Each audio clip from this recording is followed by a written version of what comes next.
dan yakinlah pada Allah. Itulah tema khotbah hari ini. Saudara-saudara sekalian, umat yang dikasihi oleh Tuhan,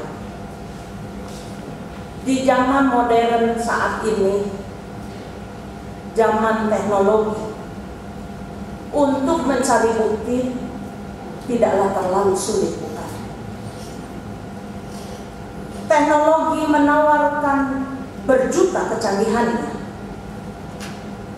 Teknologi dalam segala kecanggihannya dapat merekam, dan hasil rekamannya dapat dianalisa dalam catatan-catatan yang ada itu sebagai hal yang dibutuhkan untuk sebuah bukti.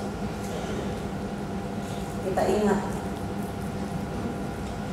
bagaimana persoalan minum kopi yang mematikan itu, yang sampai hari ini belum selesai perkara, terekam dalam CCTV. Saya tidak tahu apakah di GKI Surya Utama dalam gedung juga ada rekam dalam rangka pengamanan. Di tempat kami sudah mulai. Saudara, dengan kecanggihan yang ada ini amat memudahkan manusia sekarang untuk melakukan kegiatannya dengan bekal yang cukup apabila dibutuhkan sebagai bukti. Teknologi amat membantu kita. Sampai-sampai ada seorang teman, jika saya mampir ke rumahnya, biasanya kalau masuk rumah pendeta yang pertama itu lihatnya ada salib, kali itu saya lihat ada CCTV. Lalu saya berkelakar dengan kawan saya ini. Ternyata lagu waktu kita sekolah minggu sudah tidak update lagi sekarang. Lagu yang mana dulu? Waktu aku kecil jadi anak sekolah minggu, dilarang untuk berbohong, melakukan hal-hal yang tidak Tuhan inginkan. Lalu kemudian guru sekolah minggu mengatakan, mata Tuhan melihat apa yang engkau buat, baik yang baik. Gak perlu sekarang, CCTV bisa merekam.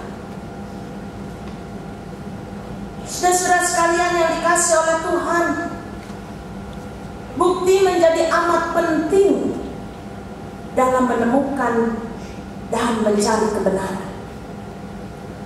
Apalagi di zaman modern yang dimana nalar, logika mendapat prioritas pertama dan terutama. Dan bukti sering dikaitkan dengan fakta-fakta yang dapat dilihat, dan khususnya yang dapat dilihat secara kasat mata. Lalu kemudian dipakai dalam analisa, dipergunakan untuk mengambil sebuah kesimpulan sebelum tiba kepada sebuah keputusan. Saudaraku, kalau kita bicara soal bukti, bagaimana jika ini dikaitkan dengan iman? Dan tema hari ini bersifat ajakan, berbicara carilah buktinya. Ajakan untuk mencari bukti. Baru setelah itu yakinlah. Pertanyaannya saudara, apakah iman selalu terkait dengan bukti? Dan apakah bukti diperlukan dalam proses beriman? Apakah keyakinan kita pada Allah baru terjadi setelah ada bukti? Saudaraku, tema hari ini menunjukkan hal yang utama sejatinya saudara dan saya. Sejatinya kita sebagai manusia. Inilah keadaan dan keberadaan kita semua. Bukankah kalau kita mau jujur katakan dalam perjalanan iman kita selalu menuntut kepada Tuhan untuk membuktikannya, dan kita selalu membutuhkan bukti dalam penguatan iman kita. Dalam hal ini saudara-saudara, saya hendak mengatakan bukti tidak selalu berkonotasi negatif. Sebab bisa jadi ada orang yang suka ngomong tapi dia tidak membuktikannya. Alias orang suka bilang itu omong doang. Jadi memang bukti tidak selalu berkonotasi negatif. Dengan bukti kita dibawa pada perjalanan iman yang dimana kadang-kadang dalam beriman kita sangat subjektif. Yang saya sebut subjektif begini. Kalau tadi saudara di tempat parkir ada sedikit ribut-ribut antara suami dan istri gara-gara handphone ketinggalan, lalu kemudian ribut, saling menyalahkan, mami sih tadi nggak ingetin Pak. Udah aku taruh di situ dekat kunci mobil, tapi kenapa yang diambil kuncinya tidak handphonenya? Mana-mana tuh. Jadi istri itu aspri alias asisten pribadi semua di bawah. Lalu istrinya mengatakan, tempo hari aku pegang handphone kamu, tapi kamu bilang, nggak boleh sembarangan. Itu pribadi. Tapi sekarang ketika kamu ketinggalan, kamu nyalain aku, ribut. Nah saudara, ketika Anda masuk ke ruangan ini dalam keadaan yang belum berdamai, pasti akan berdampak. Apalagi kalau udah telat tuh saudara ya. Dan kalau telat itu nggak tenang.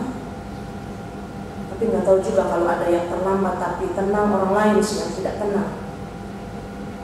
Nah saudara sekalian, terkadang dan banyaknya unsur subjektivitas itu memengaruhi sehingga ketika dengar khotbah nyanyi, tenang-tenang aja.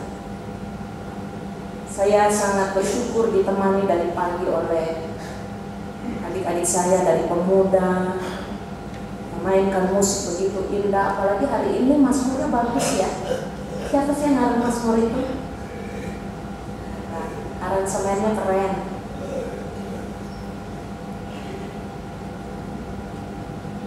Konduktor udah dari 154. Kantor ya dari pagi takut joget, saya takut joget. Nyanyi dengan segenap roh dan jiwa kita. Ini natur kita. Kalau ada yang bergembira tidak bisa diredam lagi. Seperti Daud yang menari-nari.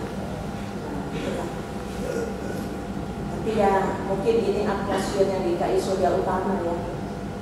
Di sini udah joget, udah nyanyi itu di belakangku. Padahal lagunya nyanyikanlah nyanyian baru bagi Tuhan. Bagaimana mungkin bisa gembira kalau belum berdamai? Bagaimana mungkin bisa mengatakan dan melihat kebaikan Tuhan kalau situasi saat itu tidak memungkinkan? Jadi dengan kata lain, saudara, kita tidak bisa mengatakan iman itu adalah rasa-rasa, emosi, pikiran, dan segala sesuatu yang berkaitan dengan subjektivitas kita. Kita cenderung jatuh pada sikap yang subjektif berdasarkan pikiran dan kemauan pribadi kita. Oleh karena itu, bukti juga perlu dibuktikan dari pengalaman-pengalaman yang lalu. Tapi sekali lagi saudara, bukti tidak cukup untuk menjadikan dan menjamin kita untuk beriman atau percaya. Bukti bukan satu-satunya hal yang menunjukkan kita pada Allah, sebab ada banyak orang Kristen yang sudah sekian lama menjadi orang Kristen dan sudah sekian juta kali mengalami kasih dan penyertaan Tuhan. Kalau ditanya bagaimana kehadiran Tuhan, gak tahu tuh. Bukan karena Tuhan tidak hadir, melainkan karena dia tidak berjumpa dengan Allah. Seperti perjalanan Kleopas dan temannya ketika mereka pergi ke Emmaus. Mereka berbicara dengan Yesus. Sekarang tuh ada acara di Metro TV Mata Najwa, face to face. Tapi ada selubung di mata mereka yang tidak mengenali bahwa yang sedang mereka bicarakan itu ada di situ. Itulah saudara, gambaran saudara dan saya yang sering kali dalam perjalanan kehidupan kita Tuhan sudah membuktikan tapi kita tidak melihat itu sebagai karya Tuhan. Yang kedua, saudara, tema hari ini juga menunjukkan sejatinya Allah kita. Allah mengerti betul apa yang diperlukan oleh saudara dan saya. Allah tahu betul siapa kita, melebihi kita mengerti tentang diri kita sendiri. Tuhan tahu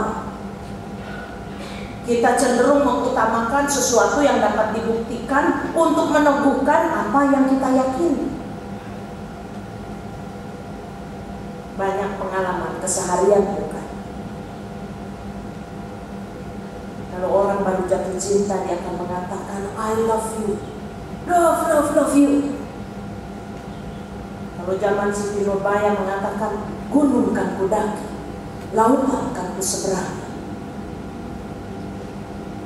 Lalu di WA, kok kamu gak datang? Hujan gerimis. Saudara sekalian yang dikasih oleh Tuhan, bagaimana mungkin orang itu bisa mempercayai kekasihnya mencintai dia? Cuma gerimis nyebrang dari Kepaduli ke Sunrise aja jadi masalah. Allah tahu betul itu sifat kita. Sifat kita yang ingin selalu punya bukti agar kita diteguhkan dalam keyakinan kita. Dan Alkitab menceritakan bagaimana Allah memakai sejuta cara untuk membuktikan kehadirannya dalam perjalanan umat. Saudaraku, hari ini ada 3 bacaan dan 1 mazmur antar bacaan memandu kita.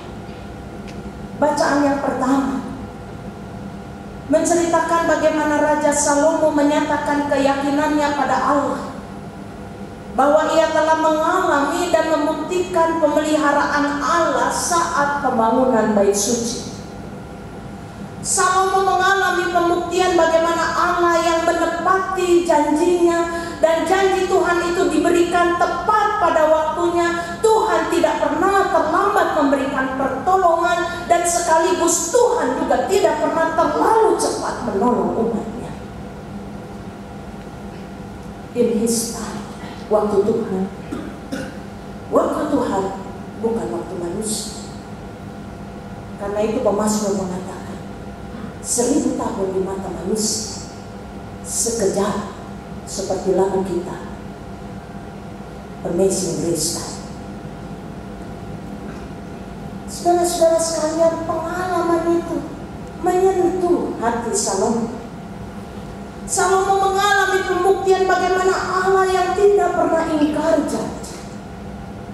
Bukti itu terlihat, bukti itu dirasakannya, bukti itu dialaminya, dan bukti itu menumbuhkan keyakinan dalam diri Salomo bahwa Allah adalah Tuhan yang setia.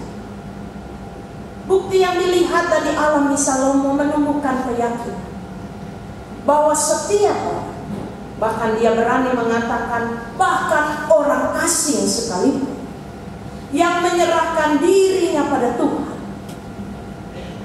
pasti akan diberkati.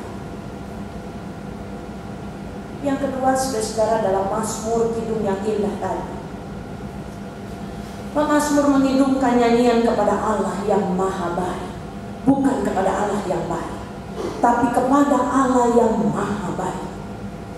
Mengapa dia mengatakan kepada Allah yang maha baik? Karena sang pemazmur telah menemukan sendiri bukti bahwa Allah mengasihinya, dan di dalam dekapan kasih Allah itu dia tetap berpengharapan dan berkeyakinan bahwa Allah akan terus mengasihi. Dan oleh karena itu, pemazmur mengajak seluruh makhluk menemukan juga pengalaman iman yang sama dengan cara yang mungkin berbeda, dan kemudian memiliki kesimpulan yang sama. Tuhan bisa memakai cara yang berbeda, tapi satu tujuannya, menunjukkan kasih dan setianya kepada semua orang. Bacaan kita yang kedua, saudara, dari surat Paulus kepada jemaat di Galatia.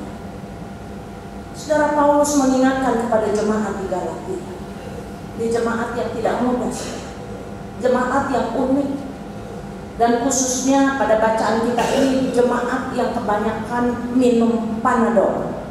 Apa itu? Ada iklan Panadol, kalau dia udah minum Panadol ditanya udah lupa tuh. Banyak orang Kristen juga yang menjadi orang Kristen Panadol. Sehingga apa? Sehingga kalau ditanya bagaimana kasih Tuhan terhadap dirimu, udah lupa tuh. Mendadak kena penyakit amnesia rohani. Saudara, itu penyakit yang sedang dialami oleh jemaat Galatia. Oleh karena itu Paulus mengingatkan kepada jemaat di Galatia tentang siapa diri mereka sebetulnya di hadapan Tuhan. Kadang-kadang saudara kita perlu terus-menerus melakukan refleksi atas ziarah hidup kita di waktu-waktu yang lalu, supaya kita melihat dan memandang bahwa hari kita di hari ini, keadaan kita di hari ini terjadi karena berkat Tuhan setelah kita memandang di waktu yang lalu. Saya punya kelas katekisasi yang khusus, saudara. Muridnya nggak banyak, 50 tapi nggak ada nolnya. Kenapa saya katakan khusus? Karena terdiri dari ibu-ibu dan bapak-bapak dari denominasi gereja lain. Lalu kemudian saya menawarkan kepada majelis jemaat, oke, saya buka satu paket. Mereka tahu sudah jadi orang Kristen, tinggal menyelaraskan. Kemarin saudara, kami sedang mendalami satu topik, yaitu tentang gereja. Bicara soal gereja kecil itu keluarga. Mulai kami bercakap-cakap dan bertanya, pernahkah ibu bapak sekalian khawatir? Wah, khawatir itu menu utama dan pertama-tama kami. Coba ditanya khawatirnya kenapa? Ada yang mengatakan khawatir takut suaminya kena PHK. Terus saya tanya, memang ada tanda-tanda PHK? Belum sih Bu, tapi kan melihat situasi ekonomi global, ini ibu-ibu yang rajin membaca koran. Yang satu lagi bilang, khawatir anak saya kira-kira diterima nggak ya di universitas yang dia inginkan. Lalu yang lain lagi mengatakan, kalau saya Bu khawatirnya udah lain lagi. Anak saya sekarang udah kerja, udah jadi dokter. Saya khawatir nanti kira-kira dia dapat jodohnya bagaimana ya Bu. Lalu yang lain lagi, saudara, ini sudah sangat-sangat senior, S3. Lalu kemudian saya katakan, apa yang Bapak dan Ibu khawatirkan? Kami khawatir cucu kami akan lahir, tapi kami khawatir kalau dia menjadi cucu yang tidak sempurna. Saudara-saudara sekalian, banyak sekali kekhawatiran itu terjadi bukan karena bukti atau fakta, melainkan karena pikiran kita yang tidak pernah berakar dari apa yang pernah Allah lakukan. Lalu saya mengajak mereka untuk flashback. Waktu pertama kali membentuk rumah tangga, kebanyakan Bapak Ibu sekalian, apakah anak orang kaya begitu menikah dikasih misalnya satu perusahaan Nestle? Nggak ada Bu. Oke, kita turun lagi. Apakah ada di antara ibu bapak ketika menikah lalu dikasih Indomaret satu di kompleks? Nggak ada. Oke, kita turun.